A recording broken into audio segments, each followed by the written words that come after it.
할렐루야, 감사합니다. 오늘은 목요 성경 공부 요한복음 6장을 공부하겠습니다. 요한복음은 오늘은 그 시간이 되는 데까지 요한복음 6장 40절까지 하고요. 다음 주에는 60장 41절에서부터 71절까지 내용들을 보도록 하겠습니다. 요한복음에는 그 서두에도 제가 이제 여러분들에게 말씀드렸던 것처럼 요한복음에는 좀 특이한 단어를 요한이 쓰고 있다. 그죠? 요한이 쓰고 있을 때 표적이라는 단어를 세메이온이라는 단어를 굉장히 강조하고 있다. 표적. 이 표적이라는 부분들을 강조했을 때 이 표적이라는 부분들을 통해서 두 가지를 우리에게 설명해 주고 있죠. 하나는 예수님 측면에서 예수님은 하나님이라는 사실이었고, 두 번째는 유대인들 측면에서는 이 표적을 구하는 것이 자신들의 메시아를 바라보는 측면이죠. 그때 이 메시아는 어떤 메시아입니까? 그렇죠. 정치적으로 군사적 측면에서의 메시아.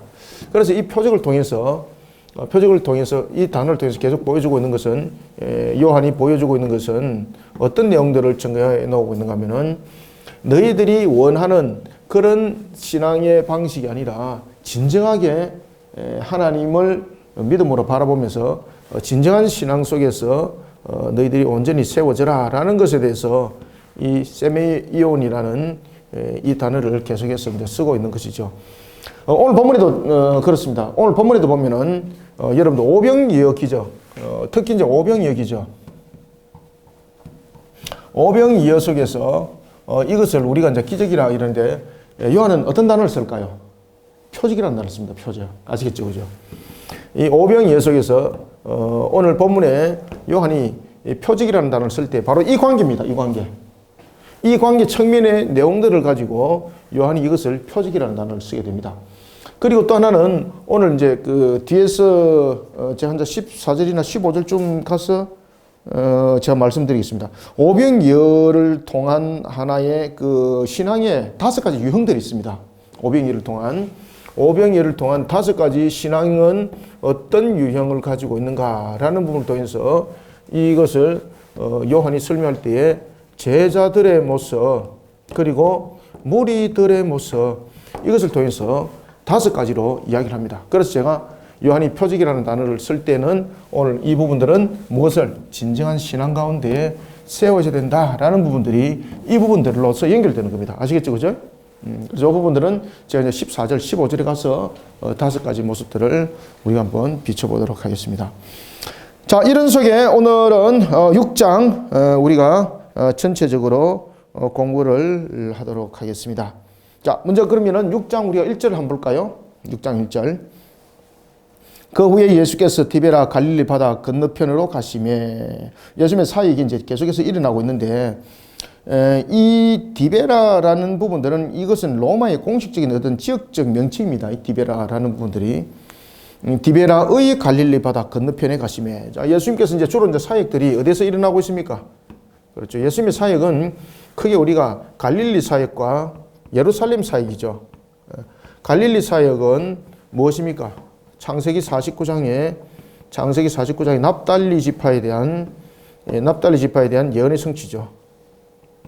예언의 성취. 그 다음에 예루살렘을 통해서 이루고자 한 부분들은 이제 모든 부분에 대해서 우리에게 구원의 완성을 이루는 측면에서 구원에 관한 언약의 성취죠. 구원에 관한 언약의 성취를 이 속에 담고 있습니다. 그래서 예수님의 사역이 이 모든 것들을 담고 있습니다. 갈릴리, 예루살렘. 그러니 예언과 언약의 성취에 대한 부분들.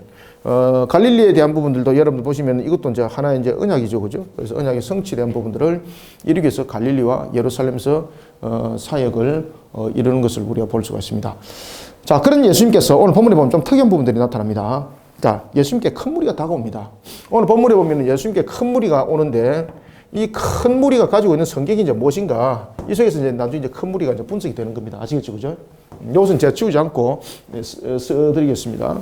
여기서 이제 큰 무리는 무엇인가 하면은 예수님에 대해서 호기심이 많은 자들입니다. 호기심. 어떤 호기심인가? 예수님께서 일으켰던 무엇입니까? 표적에 호기심이 많은 자들입니다. 그리고 또한 큰 무리들은 따라가니 같이 함께 가는 일종의 뭐 부하내동이라고도 볼 수 있죠. 부하내동 그런 부분들. 소문이 그러하더라. 나도 한번 가보자. 이런 부분들, 그죠? 이런 부분들 속에서 큰 무리들이 형성이 되어 있습니다. 그래, 이 큰 무리들에게 무슨 신앙이 있겠습니까? 그죠? 그래, 이들이, 큰 무리들이 가지고 있는 신앙의 형태는 바로 이 형태입니다. 메시아를 원하는데 정치적, 군사적 해방자로서 보는 관점. 그리고 그때 예수님께 큰 무리가 모여들 수 있는 이유와 조건이 있습니다. 그것은 뭔가 하면은 그 당시에 곧 6월절이 다가왔습니다. 곧 6월절. 대체로 이제 6월절이 이제 되면은 그 일반적으로 이제 멀리 있는 사람들은 이제 혼자서 이제 예루살렘을 향하지만은 대체로 이제 그 당시에도 여러분 이제 잘 아시는 것처럼 이제 시족 사회, 부족 사회들이 형성이 되어 있지 않습니까? 그러면 6월절 이렇게 하면은 예수님이 어릴 때도 여러분들 그 6월절을 갔을 때 예수님이 가족만 갔나요? 아니면 예수님의 친족들이 함께 갔나요? 그렇죠. 맞습니다. 친족들이 함께 갔죠. 그죠? 그래서 이와 같이 이런 그 하나의 그 시독 사회적 측면에서 친족들이 구성이 되어서 함께 무리를 지어서 이렇게 이동을 해줬습니다. 그래서 이 큰 무리라는 것은 당시에 곧 6월절이 있음으로써 예루살렘을 가기 위한 무리들의 이동이 이제 있었던 것이죠. 그래서 큰 무리들이 예수님께 모여들었던 겁니다. 이때 예수님께서 그들을 어디다 모읍니까? 이들이 큰 무리를 지어서 예수님에 대한 소문을 들었죠. 야, 그런 사람이 있다더라. 우리도 한번 가보자. 한번 만나보자. 그 속에서는 또한 자신의 육신에 병들미 있는 사람들은 병을 치료하더라 라는 소식을 들으니 치료의 역사가 일어날 줄 또 믿고 또 감이죠. 왜 그런가 하면은 메시아는 그런 능력을 가졌다 이렇게 보는 겁니다. 메시아는 유대인들은 일반적으로서 우리가 생각하는 그런 신성으로서 이 땅에 오신 인성을 취하신 신인 양성의 위격적 연합의 그러한 메시아가 아닙니다. 그들은 사람인데 하나님께서 그에게 능력을 주셔서 정치적으로 군사적으로 이스라엘을 해방시킬 자로서 그 능력입니다. 그러니까 그 능력이라는 것은 어떤 일반 사람들에게 나타나는 그 능력을 초월함이죠. 그죠? 그래서 이렇게 메시아로서 기적도 일으키고 그래서 그들은 메시아라는 것을 확인하기 위해서 네가 그럼 기적을 한번 일으켜봐라 이렇게 말을 하는 겁니다. 자, 그런 관심 속에서 큰 무리들이 모여들게 되었던 것입니다. 이해되셨죠? 그죠? 그때 예수님께서 큰 무리들을 이동을 시키려고 그러니까 필요한 장소가 있었습니다. 어디가 필요했겠습니까? 많은 무리들이 앉을 만한 장소가 필요했던 것이죠. 이때 예수님께서는 그 무리들을, 큰 무리들을 이끌어 가기 위해서 어디 가는가 하면 그 산에 갑니다. 그 산에. 자, 여기서 그 산이라는 것은 여기 이제 지시 관사를 쓰고 있는데 그 산을 지명을 하지 않았습니까? 그죠? 지명을 하고 있습니다. 그러면은 특징적 요소를 가지고 있는데 이 그 산이라는 것은 어떤 의미적 측면을 가지고 있는가 하면은 여러분들 신의 산 기억나십니까? 여기서 그 산이라는 것은 신의 산을 상징하고 있습니다. 신의 산을 상징. 그리고 이 그 산이라는 것은 또 첫 번째는 신의 산을 상징하고 있고 두 번째는 무엇을 상징하고 있는가 하면은 모세를 통한 예언의 성취를 담고 있습니다. 모세와 같은 선지자가 오실 것이다. 그죠? 그 예언의 성취. 그래서 큰 무리들을 예수님께서 이끌고 그 산에 간 것은 바로 이러한 이유 때문에 갔던 것이었고 그리고 그러한 또 그 산에서 오병이어를 나중에 일으킨 것들도 유대인들이 생각하는 이런 메시아가 아니라 예수님이 우리의 죄를 대속하기 위해서 이 땅에 오신 하나님이신데 이 하나님이 신인 양성으로 이 땅에 오신 분이라 라는 것을 이제 증명함이죠. 자, 봅시다. 예수께서 산에 오르사. 그래서 이제 산에 올랐다는 것은 여기서는 관사, 한글로서는 지금 번역을 안 했는데 이게 정확하게 그라는 그 헬라가 여기 관사가 붙어 있습니다. 그래서 여기서 그 산이라는 것은 모세가 율법을 받을 때 올라갔던 그 산을 회상시키는 거죠. 의미적 측면에서. 따라서 오병이어 기적의 사건을 통해서 모세와 같은 선지자가 그들에게 나타났다는 것을 일들을 이제 일으키기 위해서 그곳에 가는 겁니다. 자, 여러분들 그 산에는 먹을 것이 있었을까 없었을까요? 없었죠. 그죠? 예수님께서 알았을까 몰랐을까요? 알고 있는 거죠. 그래서 그 산에 데려갔던 이유는 바로 모세를 통해서 한 선지자가 나타날 것이라는 예언의 성취를 이루기 위함인데 그럼 이 속에서 그 산에서 모세와 같은 한 선지자가 나타나서 그들에게 만나를 내려주는 것을 보여줘야 되는 거잖아요. 그래서 예수님께서 의도적으로 그들을 그 산에 데려갔던 겁니다. 그래서 이제 그 산에 데려갔던 목적은 큰 무리들을 앉출 만한 장소가 필요했고 그 다음에는 이러한 예언의 성취적 측면에서 만나와 만나와 같은 사건을 이미 일으킬 것을 이미 예수님께서는 예고하고 데려가는 거예요. 그래서 나중에 보면 빌립과 안드레를 통해서 예수님께서 말씀하시잖아요. 먹을 것을 너희들이 줘라. 그죠? 자, 그래서 그 산에 오르사 제자들과 함께 거기 앉으시니 4절 마침 유대인의 명절인 유월절이 가까운지라. 이제 아시겠죠? 그죠? 큰 무리들이 모이던 이유가. 자, 5절에 보면 예수님께서 이제 눈을 들어서 큰 무리를 봅니다. 큰 무리가 자기에게 오는 것을 보시고 빌립에게 이르시되. 그죠? 특히 이제 예수님께서 빌립을 지목하는 이유가 있습니다. 그것은 나중에 이제 뒤에 이제 보시면 아십니다만은, 자, 여러분들 보시면은, 우리가 요한복음 그냥 14장 봅시다. 요한복음 14장. 자, 6절부터 여러분 8절 한번 보세요. 특히 8절 보십시오. 빌립이 이르되 주여 아버지를 우리에게 보여 주옵소서. 그리하면 족하겠나이다. 말하니까 14장 9절에서 예수님께서 뭐라고 말씀하십니까? 나를 본 거로 아버지를 보았다. 그러면 예수님께서 오병이어의 기적을 통해서 이쪽 부분은 좀 지우겠습니다.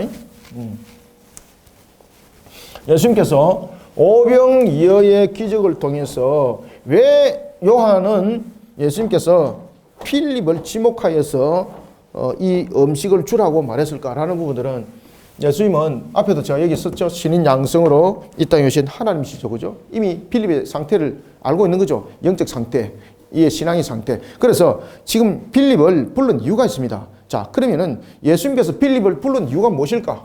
예수님께서 필립을 부른 이유. 음식에 관해서 필립을 지금 부르잖아요. 여기에는 우리가 필립을 부르는 목적이 있습니다. 그래서 그 이유를 뭐라고 말하고 있는가 하면은 6절에 보면 필립을 시험하기 위해서 그렇게 했다.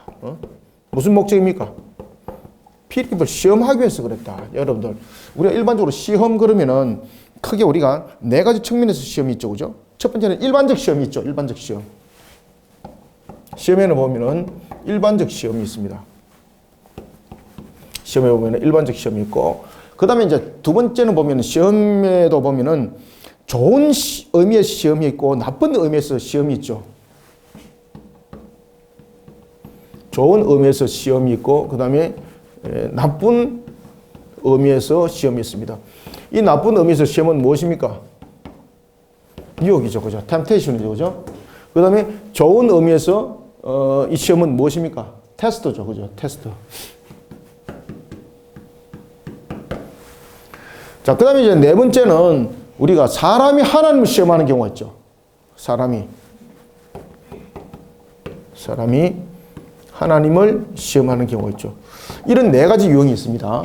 이 유형 가운데서 예수님께서 필립을 부르셔서 음식을 가지고 시험하신 이유와 목적은 몇 번째 해당될까요? 2번입니다. 2번. 테스트입니다. 테스트. 그래서 내가 영어로 딱 그냥 이미 써놨지 않습니까? 답을 딱 그냥 보시라고. 필립의 영적 상태를 예수님께서 이미 다 알고 계시는 거죠. 요한복음 14장 방금 읽어봤잖아요. 그런 부분에서 필립을 영적으로 더욱더 견인해야 될 이유가 있었던 것입니다. 그래서 예수님께서 필립을 딱 지목을 했던 것입니다. 필립은 여러분 전도도 잘했잖아. 그죠? 우리가 필립에 뭐 전도법도 있지 않습니까? 와 보라, 와서 보라. 나던 아이를 전도했던 필립. 그렇지만 그 또한 필립이 가지고 있는 영적 상태를 예수님께서 이미 아시고 그를 시험하고자 그를 먹을 것을 줘라 라고 말했던 겁니다. 5절 봅시다. 예수께서 눈을 들어 큰 무리가 자기에게로 오는 것을 보시고 빌립에게 이르시되 우리가 어디서 떡을 사서 이 사람을 먹이겠느냐 하시니 이렇게 말씀하시면 친히 어떻게 하시는지를 아시고 빌립을 어떻게 하고자? 그렇죠. 시험하고자. 여기서 시험은 무엇입니까? 테스트입니다. 테스트. 딱 성경에 써놓으세요. 빌립을 시험하시고자 하심이라. 그때 빌립이 어떻게 대답했을까요? 네. 자, 여러분들, 우리가 1절부터 4절까지 한번 봅시다. 1절부터 4절까지 보면은 큰 무리들이 예수님께 모였죠. 큰 무리들이 예수님께 모일 때 신앙 가운데 모였나요? 아니면 자기들 목적을 채우기 위함의 모습인가요? 그렇죠. 그래서 우리가 1절부터 4절까지는 자기 중심의 인본주의 신앙을 바라볼 수 있습니다. 자기 중심의 인본주의 신앙. 이것이 1절부터 4절까지 내용의 담겨져 있습니다. 이게 화면에 안 잘리죠? 자, 그 다음에 이제 그러면은, 방금 읽었던 이제 5절부터 여러분들 7절 한번 보세요. 예수님께서 먹을 것을 먹이겠느냐? 어디서, 빌립에게 말합니다. 우리가 어디서 떡을 사서 이 사람을 먹이겠느냐? 딱 그 믿음에 대해서 그 사람의 상태에 대해서 딱 질문하는 거죠. 그때 빌립이 뭐라고 대답합니까? 6절. 이렇게 말씀하시면 친히 어떻게 하실지를 아시고 빌립을 시험하시고자 하심이라. 그죠? 7절. 빌립이 이때 뭐라고 대답해요? 빌립이 대답하되 각 사람으로 조금씩 받게 할지라도 200데나리온의 떡이 부족합니다. 예수님의 그 시험에 대해서 그가 어떻게 지금 다가서고 있나요? 안 된다는 부정적 의미에서 지금 그 모습이 다가서고 있는 겁니다. 이런 모습 속에서 우리가 가지고 있는 것은 바로 뭔가 하면은 자기 편견과 자기 판단의 신앙. 아주 무섭습니다. 그죠? 지금 빌립이 예수님께 분명히 신앙을 점검하기 위해서 딱 물었죠. 그죠? 딱 물었을 때에 빌립은 자기 생각으로, 자기 판단으로 대답을 하는 거예요. 그래서 자기 생각으로, 자기 판단으로 대답하니까 전부 다 불가능이잖아요. 우리가 여러분 신앙은 가능성과 불가능성을 가지고 우리는 신앙을 하는 것이 아니죠. 우리의 신앙은 무엇입니까? 신앙은 믿음입니다. 신앙은 믿음으로 하는 것이지 신앙은 불가능성과 그리고 가능성을 파악을 해서 하는 것이 아닙니다. 아시겠습니까? 지금 예수님께서 이 시험을 딱 하는 거예요.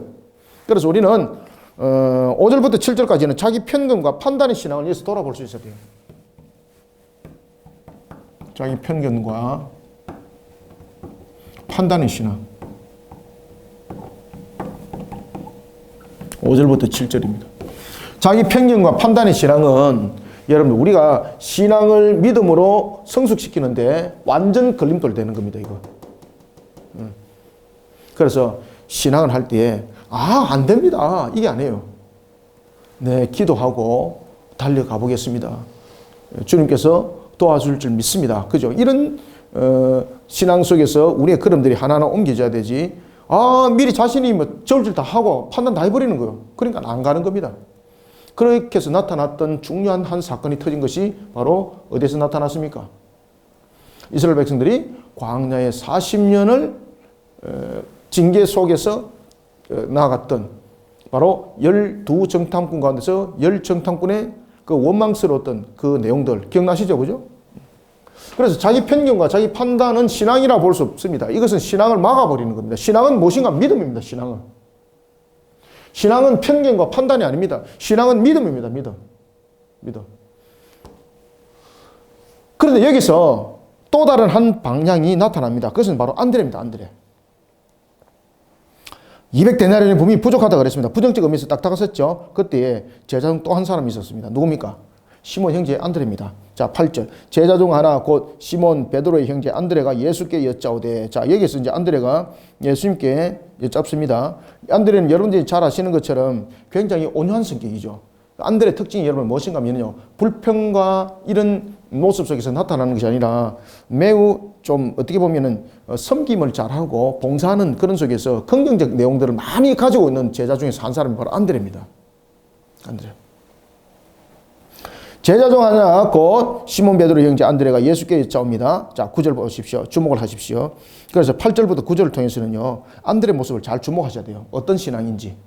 그래서 이 오병이어를 통해서 지금 요한이 표적을 통해서 우리의 5가지 분류를 설명하고 있어요. 이 5가지 분류를 설명하고 있으면서 우리의 신앙들을 어떻게 견뎌내가야 되는가라는 것을 보여주고 있습니다. 자, 9절. 여기 한 아이가 있습니다. 그죠? 한 아이가 있어 보리떡 5개와 물고기 2마리를 가지고 있나이다. 여러분들. 지금 필립은 모든 것을 그냥 포기한 상태에서 자기 판단했지 않습니까? 그런데 안드레는 무리 중에서 자원자를 보았습니다. 안드레는. 그래서 예수님께 이것을 성실하게 보고를 하는 겁니다. 이거 가지고 사람들이 다 먹을 수는 없는 거잖아요. 그래서 안드레도 그럽니다. 이것을 누군가가 헌신하였습니다. 그런데 이것을 가지고 다 먹일 수는 없지 않습니까? 라는 부분들은 예수님께 그 능력을 믿고 그 능력 속에 무언가가 일어날 줄 믿고 그 상태 속에서 예수님께 말씀하심이에요. 제자 중 이와 같이 안드레가 예수님께 나갑니다. 9절. 여기 한 아이가 있어 보리떡 5개와 물고기 2마리를 가지고 있나이다. 그러나 그것이 이 많은 사람에게 얼마나 되겠사옵나이까. 부정적인 것이 아니죠.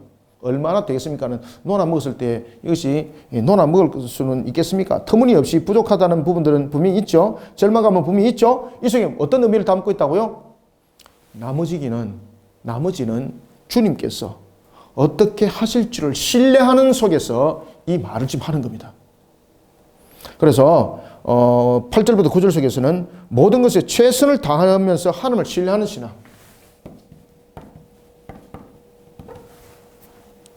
최선을 다하면서 하나님을 신뢰하는 신앙, 이것을 8절부터 9절이 보여주고 있습니다. 그래서 오병이어를 이렇게 잘 구별하세요. 그죠? 뭐 이런 어떤 목회자들 같은 경우는 오병이어 기적 속에 나타난 5가지 신앙, 뭐 이렇게 설교할 수도 있겠죠. 그죠? 오병이어 속에서 나타난 5가지 신앙, 이거 가지고 여러분 설교할 수도 있습니다. 이게 제목이. 그냥 요것만 딱 가지고. 10절, 이때 이제 예수님께서 어떻게 말씀하시는가 하면요, 은혜를 바라보게 합니다. 자, 보십시오. 10절. 예수께서 이제 일들을 일으키십니다. 예수께서 10절 말씀하시되, 예수께서 이르시되 이 사람들을 앉게 하라. 여러분, 앉게 하는 이유가 무엇입니까? 질서정연하게 모든 것을 세움이죠. 공동체가 여러분 질서가 있어야 되는 것 참 중요합니다. 그런데 이 속에서 예수님께서 질서를 앞세워서 그들을 앉힌 이유가 무엇입니까? 예수님께서 이제 곧 요한이 이야기했던 것처럼 표적을 일으킬 것인 거예요. 예수님은 이미 모든 것을 계획한 상태에서 그들을 그 산으로 제가 데려갔다 그랬죠. 만나의 사건을 일으킬 것을 이미 그 마음을 가지고, 그랬을 때에 예수님께서는 그 아이가 가지고 온 그 물고기 오병이어, 그죠? 물고기 조그만한 거 2마리, 그리고 조그만한 중밥 5개, 그래서 오병이어라고 말하지 않습니까? 이 속에서 많은 사람들이 예수님께서 어떻게 표적을 통해서 일으킬 것인지를 많은 사람들이 보게 하도록 하기 위해서 전부 다 줄지어서 앉춥니다. 서가 있으면 뒤에 있는 사람 못 보는 거잖아요. 그런데 앉아 있으면 저 멀리 있는 사람도 예수님 다 보는 거죠. 그래서 앉아서 이들을 보게 하는 것이 바로 무엇입니까? 이들을 신앙을 일으키고, 두 번째는 이들이 정인이 되도록 하는 겁니다. 정인들이 보게 하면서 예수님께서 그들에게 예수님을 믿는 믿음 속에서 신앙을 견인시키고 있고, 그 다음 두 번째는 그들이 정인이 되게 하는 겁니다. 예수님이 어떤 분이신지. 앉게 하라 하시니 그곳에 잔디가 많은지라 사람들이 앉으니 수가 5,000명쯤 되었더라. 자, 이제 예수님께서 축사하십니다. 11절, 예수께서 떡을 가져 축사하신 후에 앉아 있는 자들에게 나누어 주시고, 그때 여러분 그들도 이미 다 알고 있죠. 조그마한 물고기라는 것은 큰 물고기면 생선 이런 것도 아닙니다. 그냥 반찬입니다. 반찬. 그런 부분들 가지고 축사를 했는데 저건 누가 먹을 것인가? 수근수근 그랬겠죠, 사람들이. 근데 놀랄 일들이 이제 일어납니다. 예수님께서 12강주리를 가지고 제자들에게 한 강주리씩 줍니다.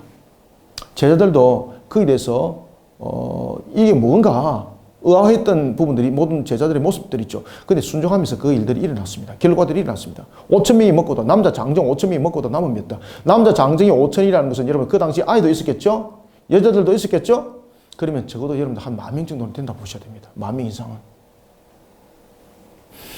자, 여기서 이제 10절부터 13절을 여러분 보시면은요, 그들이 앉았습니다. 앉아서 예수님이 하는 모습을 봤죠. 그 다음에 그들에게 나누었는데 모든 사람이 먹고 남음이 되었습니다. 이게 무엇입니까? 예수님께서 은혜를 베푸심이죠. 그리고 그 은혜에 대한 목격자죠. 따라서 우리는 10절부터 13절 통해서는, 그리고 또한 먹은 것을 통해서는 버리지 못하게 남는 것은 다 모으도록 했습니다. 이것은 뭔가 하면 10절부터 13절은 바로 하나님의 은혜를 저버리거나 가볍게 여기지 않는 신앙이 되어야 된다. 하나님의 은혜를 가볍게 여기지 않는 신앙.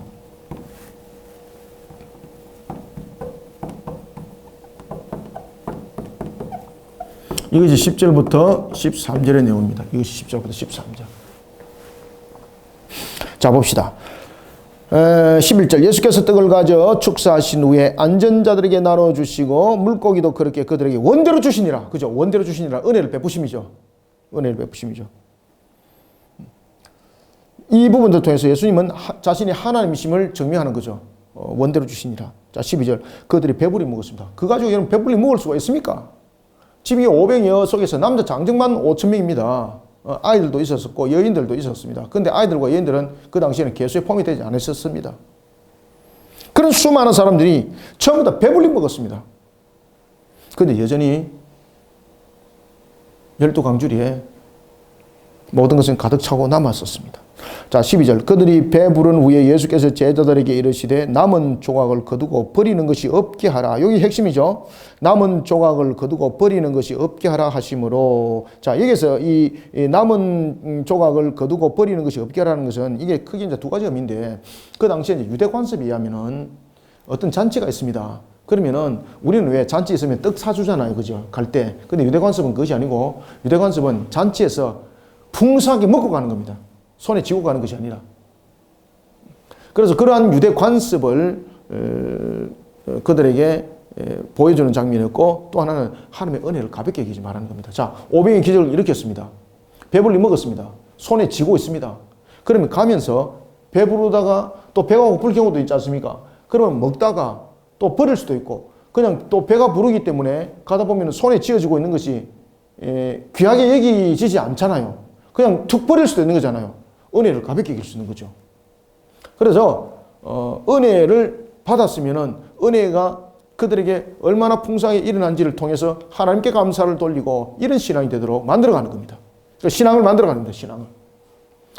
버리지 못하도록. 버린다는 것은 은혜를 가볍게 여길 수밖에 없는 것이죠.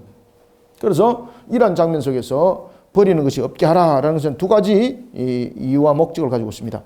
이에 보리떡 5개로 먹고 남은 조각이 12바구니에 찼더라. 이것은 이제 바구니라 보기보다는 광주리로 여러분 번역하신 것이 맞습니다. 그죠? 우리가 이제 유대인들을 통해서는 이런 부분들을 우리가 이제 광주리로 말하고 있고, 이방인들에 대해서는 이제 바구니라 이렇게 말하고 있습니다.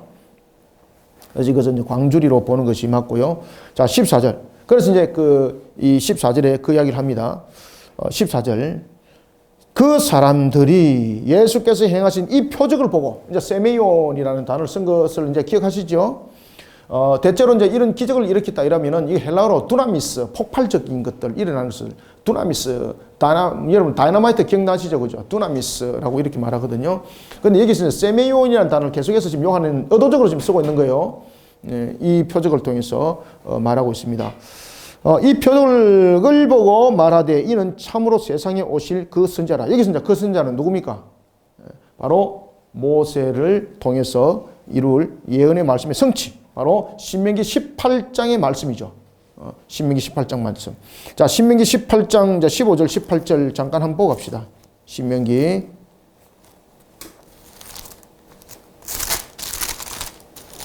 18장 자 15절 한번 봅시다.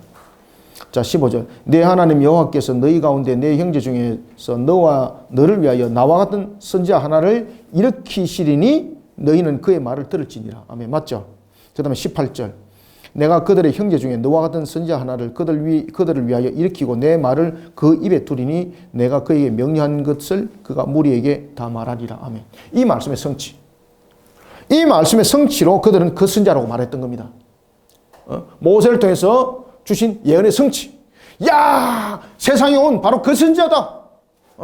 신명기 18장 15절과 18절 통해서 하나님이 주신 그 예언의 성취자다. 그죠?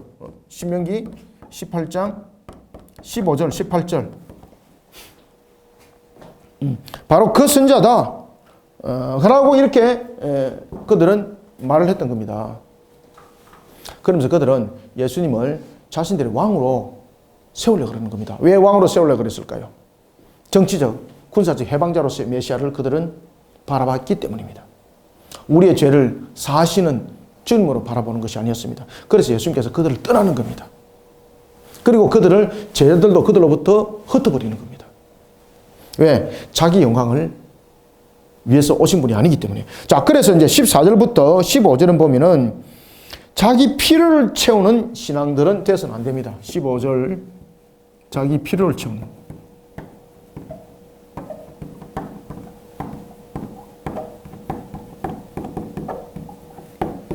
이게 14절부터 15절입니다. 그래서 오병이어의 기적을 통해서 우리에게 5가지 신앙을 우리에게 설명해 주고 있습니다. 어떤 속에서도 우리는 여러분들 최선을 다하면서 하나님을 신뢰하는 신앙을 가져야 됩니다. 아시겠죠? 그죠? 하나님의 은혜를 가볍게 여기면 안 됩니다. 자기 필요를 채우기 위한 신앙, 이건 신앙이라 말할 수 없습니다. 신앙은 믿음으로 크는 것이지 불가능과 가능성이라는 자기 편견과 판단으로 만들어지는 것도 아닙니다. 신앙은 지식으로 되는 것이 아닙니다. 신앙은 믿음으로 되는 것입니다. 아시겠죠? 14절 그 사람들이 예수께서 행하신 이 표적을 보고 말하되 이는 참으로 세상에 오실 그 선지자라 하더라. 15절 그러므로 예수께서 그들이 와서 자기를 억지로 붙들어 임금으로 삼으려는 줄 아시고 다시 혼자 산으로 떠나가시니라. 그럼 이제 제자들도 이제 헛되심이죠. 자, 이런 속에 예수님께서 이제 건너편으로 배를 타고 가는 장면이 목격되어집니다. 그때 예수님의 제자들은 배를 타고 가는데 예수님은 배를 안 타고 갔죠. 그런데 자, 예수님에 관한 소문들을 이제 가면서 얼마나 더 많이 사람들에게 퍼졌겠습니까? 그리고 또한 그 오병이의 기적을 또한 체험했던 사람들은 예수님을 다시 만나고 싶었겠죠. 그 무리들이 자신들의 집에 갔다 다시 또 돌아오는 겁니다. 더 많은 사람들을 데리고 돌아오는 겁니다. 예수님을 만나기 위해서 돌아왔습니다. 그 장소에 갔습니다. 없는 거예요. 수소문을 했습니다. 사람들에게 어디 갔느냐 모르니까 예수님께서는 배 타고 가는 건 못 봤는데 제자들은 배 타고 어디로 가더라. 그 사람들이 배 타고 예수님 있는 장소까지 제자들이 갔다는 그 장소까지 쫓아갑니다. 자, 16절 이때 이제 여러분들이 이제 잘 아시는 것처럼 예수님께서 무리를 끌었던 사건 기억나시죠? 그런데 요한은 이 부분을 그렇게 강조하지 않습니다. 16절 보면은 저물매 제자들이 바다에 내려가서 17절 배를 타고 바다를 건너 가버나움으로 가는데 이미 어두웠고 예수는 아직 그들에게 오시지 아니하셨더니 큰 바람이 불어 파도가 일어나더라. 18절. 자, 이때 제자들이 얼마나 여러분 당황했습니까? 그렇죠? 우리가 이제 복음서에 보면은 예수님께서 무리를 끌어서 오실 때에 제자들이 야, 저것은 갈릴리 호수에서 나타나는 저 괴물이다. 그리고 우리는 이제 끝났구나 라고 말할 때 주님께서 나다라면서 그 눈들을 밝혀주죠. 그때 베드로가 무리를 걸었던 사건 기억나시죠? 그죠? 이런 일들. 자, 큰 바람이 불어 파도가 일어나더라. 제자들이 노를 저 10여리쯤 가다가 예수께서 바다 위로 걸어 배에 가까이 오심을 보고 두려워하거늘. 자, 예수께서 갈릴리 바다에 가장자리에 여러분 걸어가셨습니다. 이런 부분들을 설명하면 안 되죠. 예수님께서 여러분 보시면은 제자들이 노를 져서 12일쯤 가고 있을 때에 어떤 이 독일의 학자들이 이제 그런 이야기를 하고 있습니다. 뭔가 하면은 예수님께서 그냥 바다에 있는 이 자리를 이어지는 이 자리를 그냥 걸어갔다는 거죠. 사람들이 볼 때는 그것이 마치 무리를 걸었던 것처럼 보인다는 거죠. 멀리서 볼 때는. 그리고 배들도 이 갈릴리 중간에 있었던 것이 아니라 바로 이 앞에 있었다. 그래서 요 가다가 예수님께서 그 배 타고 이렇게 갔다. 이렇게 말도 안 되는 소리를 이제 하고 이제 앉아 있는 거죠.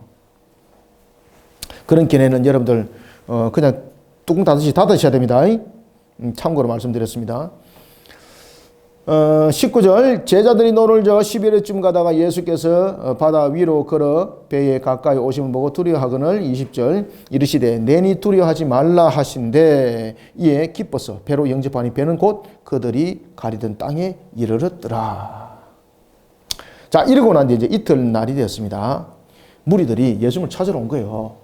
예수님을 이제 어떻게 찾아온지 한번 보십시오. 오병이의 기적을 본 자들, 그들이 집으로 갔습니다. 얼마나 동네 소문이 많이 났겠습니까? 야, 그럼 우리도 한번 가보자.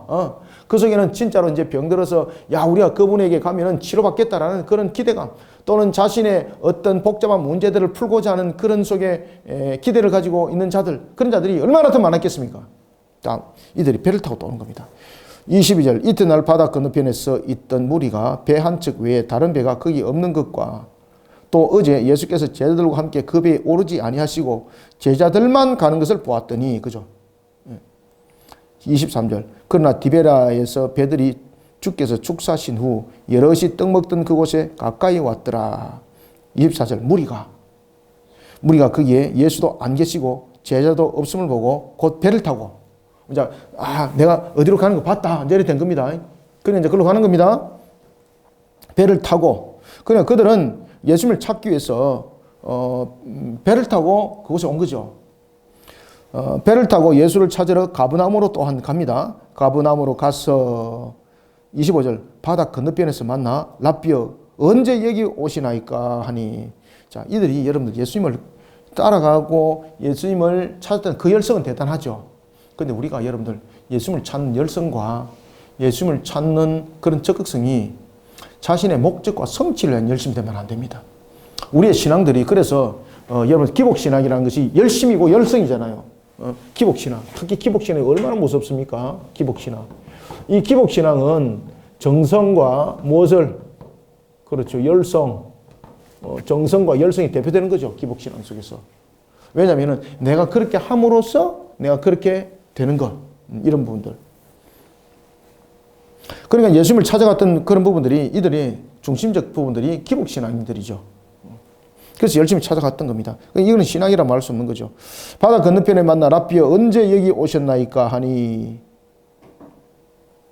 26절 예수께서 대답하여 이르시되 내가 진실로 진실로 너희 이르노니, 딱 그 말씀 하시죠. 너희에게 이르노니 너희가 나를 찾는 것은 무슨 이유인가? 표적을 본 까닭이 아니요 무엇입니까? 여기서 이제 표적을 본 까닭은 표적을 일으킨 이유와 목적이 무엇입니까? 그들에게 믿음과 신앙을 더함이죠. 그런데 이 속에 믿음과 신앙이 더함이 아니라 떡 먹고 배부른 까닭이다. 그죠? 기복적 모습. 이것 때문에 너희들이 왔구나. 기복신앙. 기복신앙. 떡을 먹고 배부른 까닭이로다. 그래서 예수님을 찾은 동기가 세속적인 기복신앙 속에서 왔다는 거죠. 그죠? 세속적인 기복신앙 속에서. 자, 27절 썩을 양식을 위하여 일하지 말고, 그러니까 예수님께서 이제 말씀하시는 겁니다. 진정으로 나를 찾을 것은 육의 만족을 위해서 너희들이 나를 찾지 말고 영원한 생명에 이르는 길을 통해서 구원받기를 나를 찾아라 라고 말을 하는 겁니다. 27절 썩을 양식을 위하여 일하지 말고 영생하도록 있는 양식을 위하여 하라. 이 양식은 인자가 너희에게 주리니 인자는 아버지 하나님께서 인치신 자니라. 아멘. 자, 여러분들 이 오병이어의 진정한 그 의미가 무엇입니까? 오병이어의 진정한 의미는 예수님께서 예언의 성취로 오신 분이라는 것을 말씀을 주고 있고, 그 다음에 그분이 일으켰던 오병이어 기적은 우리에게 사실은 영생의 양식을 주기 위해서 이 땅에 오신 분이라는 것을 설명함이에요. 육신의 배부른 만족이 아닙니다. 예수님께서 이 오병이어 기적을 통해서 5가지의 내용을 요한은 증거해 나가고 있는데, 이 속에서 가장 대표적인 것이 무엇이겠습니까? 신앙을 통해서 걸음을 걷는 믿음을 가진 자가 되라는 것이었습니다. 그죠? 그래서 빌립도 시험함이었지 않습니까? 무엇보다 중요한 것은 우리가 육의 양식은 우리가 배고픔의 해결적인 측면은 맞습니다. 그런데 우리의 신앙 속에 세워진 자들, 하나님께서 모든 만물을 친히 주관하심을 여러분 믿으십니까? 그래서 우리가 복음서에도 그 말씀을 우리에게 줬지 않습니까? 마태복음에서도 그 이야기를 분명히 주고 있지 않습니까? 산상수훈을 통해서도 주께서 말씀했지 않습니까? 그렇죠? 우리에게 주신 말씀이 무엇입니까? 무엇이 필요한지, 무엇이 부족한지 아버지가 안다 모른다. 알고 있다. 그러니 너희들은 먼저 구할 것은 무엇이라 그랬습니까? 그의 나라와 그의 의를 구하라. 그렇죠. 모든 만물 화복의 주관자는 하나님이세요. 우리가 신앙 속에 반드시 세워진 자들은요, 신앙 속에서 그저 앉아서 있는 게으른 자가 아닙니다. 신앙 속에 정확하게 세워진 자들은 믿음 신앙 속에서 땀 흘려 일하는 것도 매우 기뻐합니다. 열심히 우리가 땀 흘려 일하는 것도 매우 기뻐합니다. 신앙의 바른 개념에 세워진 자는요, 절대 게을지 않습니다. 영적으로 육적으로 게을지 않습니다. 그저 감나무 밑에 누워가지고 입 벌리고 있지 않습니다. 신앙은 나무에 오르는 겁니다. 그죠? 그럴 때 그 나무에 오를 힘이 없을 때는 주께서 은혜를 베푸셔서 오를 수 있도록 길도 만들어 주시고 다른 사람을 통해서 독립하게도 만드시고 그런 일들을 일으키는 거예요. 신앙은 누워있는 것이 아니에요, 여러분들요. 움직이는 거예요. 그래서 야고보서가 그 이야기를 하지 않습니까? 움직이라. 신앙은. 예수님께서 무엇보다도 우리에게 육신의 만족을 채우기 위해서 살아가는 자 되지 말고, 그래서 영원한 생명의 떡을 바라보면서 살아가는 자 되어라. 그죠? 우리의 신앙들이 온전히 바로 세워지면 매우 중요합니다. 이것은 화복의 주관자이신 하나님께서 우리의 모든 것들 또한 이끌어 감입니다. 그래서 여러분 신앙 가운데 우리가 정면 돌파하는 것이 매우 중요한 것입니다. 28절 그들이 묻되 우리가 어떻게 하여야 하나님의 일을 하오리까? 자, 여기서 27절을 한번 보시면은 썩을 양식을 위하여 일하지 말고 영생하도록 있는 양식을 위하여 하라. 이 양식은 인자가 너에게 주리니 라고 말할 때 이 준다는 것은 미래 시제로 사용하고 있습니다. 그렇죠? 이 미래 시제를 사용하고 있는 것은 바로 우리에게 양식을 얻을 수도 있고 얻지 못할 수도 있다라는 것이 아니라 예수님께서 하나님으로서 이 모든 부분들을 말씀하실 때에 반드시 너에게 주리라 이 말입니다. 아시겠죠? 그래서 우리의 육신의 부분들의 부족함도 이미 아셨잖아요. 오병의 기적을 일으킬 때 그들의 배고픔을 이미 알고 계셨잖아요. 그죠? 그러니까 영생을 주실 때도 그저 우리에게 의미적 측면에서 영생이 아닙니다. 사실적 삶에 대해서 우리의 생명이 영생에 이르는 것이고, 또한 주님께서 하나님께서 우리를 이 땅 위에 잠정적으로 살아가도록 허용했지 않습니까? 이 허용 속에서도 우리가 믿음 신앙 속에서 세워진 자 주께서 그 모든 삶들을 윤택함으로 이렇게 이끌어 주심입니다. 그래서 우리가 조금 전에도 제가 말씀드렸던 것처럼 정말로 믿음 신앙 속에서 온전히 세워진 자들은요, 정직하게 그리고 성실하게 땀 흘려 일하기를 어떻게 한다? 기뻐합니다. 사기치지 않습니다. 여러분 아시겠습니까? 남을 해하지 않습니다. 형제들을 돌아봅니다. 그러면서 땀 흘려 일하면서 열심히 살아갑니다. 주님께서 공급해줘요, 여러분들요. 그들이 묻습니다. 그들이 묻되 우리가 어떻게 하여야 하나님의 일을 하오리까? 29절 예수께서 대답하십니다. 예수께서 대답하여 이르시되 하나님께서 보내신 일을 어떻게? 믿는 것이 하나님의 일이니라 하시니 아멘. 그죠? 어떻게 하라는 겁니까? 신앙으로. 믿음의 신앙으로 들어오는 것이다. 믿음의 신앙으로. 우리가 예수 그리스도를 믿는 믿음 속에 우리가 구세주임을 믿습니다. 그런데 구세주임을 믿는 것으로 끝나는 것이 아니죠. 진정한 믿음의 신앙에 들어오게 되면은, 예수님의 십자가 안에 들어오게 되면은 우리의 모습 속에서 우리가 말씀 안에 동화되고 말씀 안에서 우리 생명들이 새롭게 깨어나게 됩니다. 그죠? 주님이 그저 구원으로 우리를 끝나는 것이 아니죠. 그분이 말씀 자체죠. 우리를 이 땅에 두심의 목적을 또한 이루어갈 때 그 말씀의 성취 속에서 우리로 하여금 말씀에 살아가게 만듭니다. 말씀에. 그래서 무엇보다도 하나님의 일을 하는 것은 하나님께서 보내신 일을 믿는 것이 하나님의 일이다. 그죠? 신앙입니다. 신앙입니다. 그래서 일반적으로 지금 이 유대인들이 물었던 것은, 하나님의 일이라는 것은 자신들이 정성되고 열심을 다하고 이런 부분들이었죠. 그런데 예수님께서는 뭐라고 말씀하십니까? 신앙이다. 신앙 안에 들어오는 거다. 신앙 안에 들어오는 거. 지금 이해되셨죠? 네. 30절 그들이 묻되 그러면은 우리가 보고 당신을 믿도록 행하시는 표적이 무엇이니까? 하시는 일이 무엇이니까? 자, 여기서 이제 보면은 예수님이 하나님의 아들이심을 그들이 다시 한번 더 확인을 하고 싶다는 것이죠. 그러면서 그들은 분명히 표적을 구하고 있습니다. 그죠? 신앙은 표적이 아니라 하나님의 말씀을 바탕에 두는 것이죠. 이들을 계속해서 예수님께서 믿음의 신앙으로 들어오는 것이다 라고 말하니까, 그러면 우리가 믿겠다. 어떻게 믿겠다? 그럼 당신은 우리에게 또 표적을 일으켜봐라. 신앙은 표적으로 되지 않습니다. 여러분들, 예수님께서도 우리에게 말씀하셨습니다. 제자들에게도 말씀하셨습니다. 이미 저 그리스도는 와가 있다. 그런데 그들이 나와 같이 너희들을 미혹할 것이다. 때로는 무엇을 통해서? 표적과 기적을 일으켰어.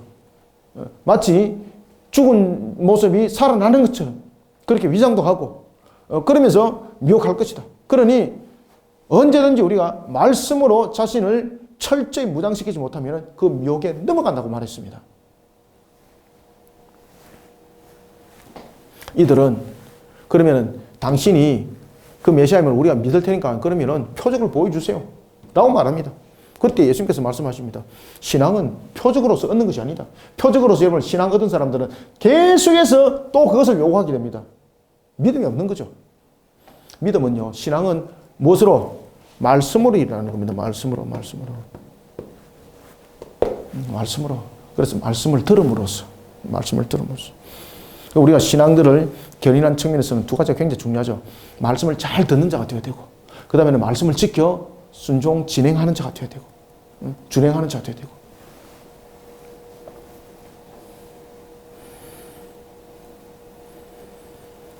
(30절) 그들이 묻되 그러면 우리가 보고 당신을 믿도록 행하시는 표적이 무엇이니까? 하시는 일이 무엇이니까? 31절 기록된 바 하늘에서 그들에게 떡을 주어 먹게 하였다 함과 같이 우리 조상들은 광야에서 만나를 먹었나이다. 그죠? 표적을 구하는 거죠. 32절 예수께서 이르십니다. 예수께서 이르시되 내가 진실로 진실로 너희에게 이르노니 모세가 너희에게 하늘로부터 떡을 준 것이 아니라. 자, 그들은 여러분 어떻게 믿었겠습니까? 조상들은 광야에서 만나를 먹었습니다. 이걸 통해서 그들은 하나님께서 내려주신 그 양식을 나중에는 점점 어떻게 변화됩니까? 모세가 이스라엘 사람들에게 준 것으로 이제 잘못된 신앙관들을 가지게 되는 것이죠. 예수님께서 말씀하십니다. 진실로 내가 진실로 진실로 너희에게 이르노니 모세가 너희에게 하늘로부터 떡을 준 것이 아니다. 누가? 내 아버지께서 너희에게 하늘로부터 참떡을 주시나니. 모세 시대 때 주었던 떡은 먹는 순간에만 배부르고 생명이 유지됐지만 지금 예수님께서 주시는 하늘로부터 양식은 영원한 생명의 양식이 된다는 것을 함께 지금 묻어서 설명하고 있습니다. 33절 하나님의 떡은 하늘에서 내려 세상에 생명을 주는 것이니라. 아멘. 예수님 자신이죠. 자, 34절 봅시다. 자, 그들이 이렇게 말합니다. 그들이 이르되 주여 이 떡을 항상 우리에게 주소서. 자, 여기서 이제 계속해서 반복적으로 일어나는 것이 무엇입니까? 이들이 머물고 있는 신앙은 계속해서 무엇입니까? 계속해서 표적을 구하는 신앙이죠. 그죠? 기복신앙 속에서 계속해서 그들이 응대되어지고 있는 겁니다. 자, 이 속에서 예수님은 자신이 누구인가를 증명하는데 이것이 에이미 용법.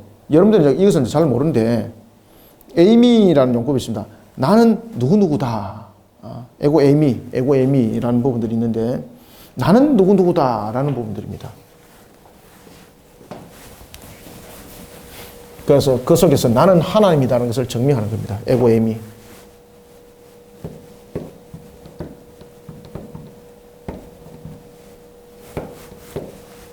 나는 무엇이다. 그냥 참고만 하십시오. 여기서 이제 무엇이 증명되는가 하면은 예수님 자신이, 예수님이 무엇이라는 것이 증명되는 겁니까? 그렇죠. 하나님이라는 것이 에고 에이미 용법 속에서 나타납니다. 지금 그 내용을 그대로 쓰고 있는 겁니다. 35절이 예수께서 이르시되 나는 생명의 떡이니 내게 오는 자는 결코 줄이지 아니할 터요 나를 믿는 자는 영원히 목마르지 아니하리라. 이 부분에서 예수님은 자신이 하나님이라는 것을 증명할 때 에고 에이미를 사용합니다. 요한이 이제 그것을 내용을 쓰는 겁니다. 자, 36절. 그러나 내가 너희에게 이르기를 어떻게? 너희는 나를 보고도 믿지 아니하는도다 하였느니라. 아멘. 이게 왜 이런 상태가 벌어졌겠습니까? 그래서 여러분이 기복신앙, 표적을 구하는 기복신앙, 이런 신앙 속에서 믿음이 없습니다. 어떤 기적을 일으켜도 또 다른 하나의 더 센 기적을 일으켜야만이 또 믿는데 또 그 순간만이 끝나고 나면은 또 다른 것을 또 요구하고 이렇게 되는 겁니다. 신앙이 안 되는 겁니다. 신앙은 무엇보다 중요한 것은 말씀 안에서 우리가 말씀을 잘 먼저 듣는 자가 되어야 됩니다. 말씀을 잘 듣는 자가 되어야 됩니다. 출애굽기 19장에서 그거 증명하고 있죠? 그죠? 우리 공부했죠? 출애굽기 19장. 출애굽기 19장에 보면은요, 하나님의 말씀을 잘 듣는 자가 되어야 됩니다.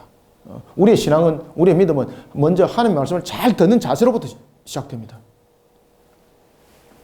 말씀, 그 다음에 두 번째는 하나님의 말씀을 순종하고 지켜 준행함입니다. 이런 속에 우리의 신앙, 우리의 믿음은 일어서는 겁니다. 36절 그러나 내가 너희에게 이르기를 너희는 나를 보고도 믿지 아니하는도다 하였느니라. 37절 아버지께서 내게 주시는 자는 다 내게로 올 것이요. 이것은 이제 예정된 하나님의 선택된 자들이죠. 하나님의 선택된 자들의 구원의 반열에 오게 되는 것을 말하고 있습니다. 자, 여기서는 굉장히 중요한 얘기를 했습니다. 아버지께서 내게 주시는 자는 다 내게로 올 것이다. 아, 엄청 중요한 이야기입니다, 이거.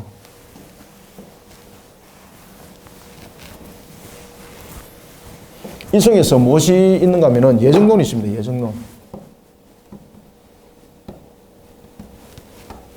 예정론은 예지예지가 아닙니다. 예지예정론이 아닙니다. 예지예정은 뭔가 하면은 참고를 하세요. 우리는 예지예정론을 따르지 않습니다. 예지예정론은 무엇인가 하면은 하나님 선택을 하는데 둘 다 선택은 누가 하는 겁니까? 둘 다 선택은 하나님이 하시는데 예정론은 은혜를 말하고 있고 그 다음에 예지예정론은 사람의 판단에 따릅니다. 사람의 판단입니다. 자, 예지예정론은 뭔가 하면은 하나님은 우리에 대해서 이미 아시죠? 그렇지, 예지죠? 그런데 어떻게 하는가 하면은 복음을 저 사람에게 전했을 때에 저 사람이 복음을 받아들일 것을 알고 그를 구원자로 선택했다. 이것이 예지 예증론입니다. 그러면은 이것이 어떤 의미가 되는가 하면은 예지 예증론은 펠라기오스가 되는 겁니다. 아시겠습니까? 알미니안이 되는 겁니다. 그 속에는 하나님의 은혜가 아닙니다. 그 사람이 판단해서 복음을 받아들이는 겁니다. 그 사람은 의지적 결정이 있다는 것이죠. 이것이 펠라기오스인 거예요. 펠라기오스. 자유의지론에서 나타나는 것이죠. 그래서 이 본문 속에서 굉장히 중요한 얘기를 하고 있는 거죠.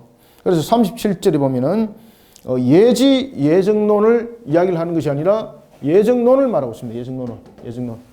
예정론 속에서는 무엇이 있습니까? 선택은 하나님께서 하시는데 예지 예정론도 하나님께서 선택하시죠. 예지 예정은 하나님이 선택하실 때는 사람이 그렇게 판단하여서 예수를 믿을 것을 아시고 그를 예정함이 예지 예정입니다. 그런데 이 예정론은 뭔가 하면 하나님께서 선택하시는데 그 사람에게 전적인 은혜를 베푸셨어. 그 사람을 전적인 은혜를 베푸셨어. 그 사람이 어떤 결정력이 아니라 하나님께서 이미 만세전에 이미 구원할 자를 이미 하나님이 결정하시고 그리고 구원받을 자에게 예수 그리스도의 복음이 들어갔을 때 그에게 믿음이 더하지도록 또한 은혜를 베푸신다는 것이죠. 지금 이 이야기를 하는 거 요한이. 예, 아버지께서 내게 주신 자는 다 내게로 올 것이요. 아시겠죠? 그죠? 그래서 이거는 예정론을 말하고 있습니다. 이해되셨죠? 예정론을 말하고 있습니다. 내게 오는 자는 내가 결코 내쫓지 아니하리라. 임의적으로 구원의 백성이 아니라는 이야기입니다. 자, 여러분들, 예수님이 우리를 구원하기 위해서 이 땅에 오셨습니다. 그렇지만 예수님이 판단하여서 그래 너는 구원할게 이게 아니에요. 이미 예정이에요. 예정. 구원할 자를 이미 하나님께서 선택하심이에요. 그리고 그것을 이루기 위해서 예수님은 오심이에요. 그래서 예수님께서 그 말씀하시잖아요. 이미 아버지께서 올 자를 예정을 했는데 내가 오는 자를 판단해가지고 그를 내쫓지 않는다. 자, 이 모습 속에서 반드시 이 신앙을 이 성경 구절을 읽어야 될 사람이 한 사람이 있습니다. 누군가 하면 칼 발트입니다. 발트는 어떤 이야기를 하고 있는가 하면은 그는 예정론을 이야기를 합니다. 예정론을 이야기를 하는데 굉장히 이 발트라는 신학자는 책을 잘 읽으셔야 됩니다.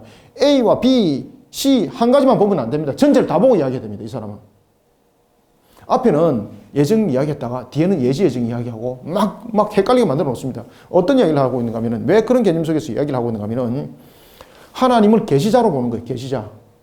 그리고 계시자를 밝혀 보이는 계시가 예수 그리스도인 거예요. 마치 부녀인 거예요. 부녀. 그러면은 우리의 구원은 어떻게 일어나고 있는가 하면은 어떻게 선택을 하고 있는가 하면은 십자가에서 선택을 한다는 거죠. 십자가에서 그가 믿어지면은 선택되어진다는 이 예증론을 그는 이야기를 하고 있습니다. 아시겠습니까? 이것은 굉장히 신학적으로 좀 퀄리티가 높은 것인데 그 정도만 알으시면 되겠습니다. 그래서 이 부분 굉장히 중요한 부분입니다. 내게 오는 자는 내가 결코 내쫓지 않는다는 것은 무엇을 말하고 있다? 예정론을 말하고 있습니다. 예정론, 선택에 관한 하나님의 선택과 은혜를 말하고 있습니다. 이 부분들을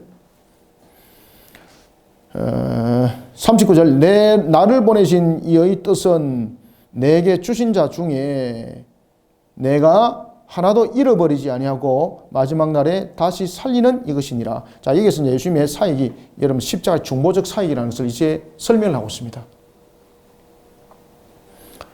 마지막 날에 다시 살린다는 것은 예수님께서는 아버지께서 택하신 자들을 한 명도 잃어버리지 않는다는 것이죠. 어디서 그 일들이 일어납니까? 최종적으로 십자가 사건 이야기하잖아요. 십자가를 통한 대수.